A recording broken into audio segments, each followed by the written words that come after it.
పరిస్థితులు మన చేతిలో ఉండవు అంటారు. ప్రేమ మాత్రం మన చేతిలోనే ఉంటుందంటారు.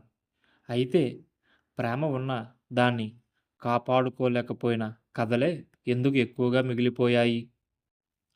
నువ్వు నన్ను ప్రేమించలేకపోయావని కాదు. నువ్వు నన్ను వదిలి వెళ్ళిపోయావని కూడా కాదు. నన్ను ఎక్కువగా బాధపెట్టిందేంటో తెలుసా?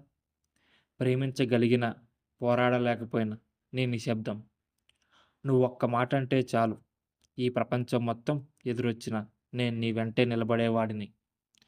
కానీ నువ్వేమో పరిస్థితులను చూపించి ప్రేమని మౌనంగా చంపేశావు. అందరూ అంటారు ప్రేమ ఉంటే చాలు అని.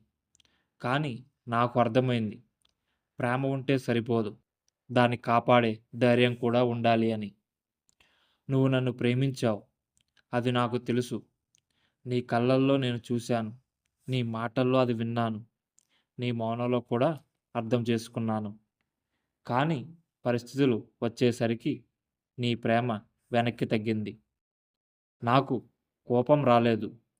కేవలం ఒక ప్రశ్న మాత్రమే మిగిలింది. ప్రేమ మన చేతిలో ఉంటే దాన్ని వదిలేయడం కూడా మన చేతిలోనే కదా! నువ్వు నన్ను వదిలిపోయిన రోజున నేను ఏడవలేదు.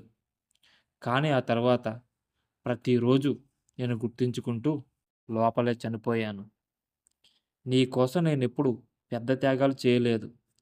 కేవలం నీతో ఉండే అవకాశం కోరుకున్నాను. అది కూడా ఎక్కువైపోయిందా? ఇప్పుడు కూడా నువ్వు ఎక్కడైనా సరే సంతోషంగా ఉంటే చాలు అనుకుంటున్నాను. ఎందుకంటే ప్రేమ నిజమైనదైతే అది మనల్ని విడిచినా ద్వేషం నేర్పించదు. మౌనంగా ఆశీర్వదిస్తుంది. పరిస్థితులు మన చేతిలో ఉండవు. కానీ ప్రేమను వదిలిపెట్టడం మాత్రం మన నిర్ణయమే. నువ్వు పరిస్థితులను ఎంచుకున్నావు.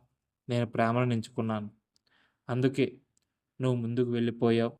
నేను మాత్రం ఇప్పటికీ నిన్నే ప్రేమిస్తూ అక్కడే నిలిచిపోయాను.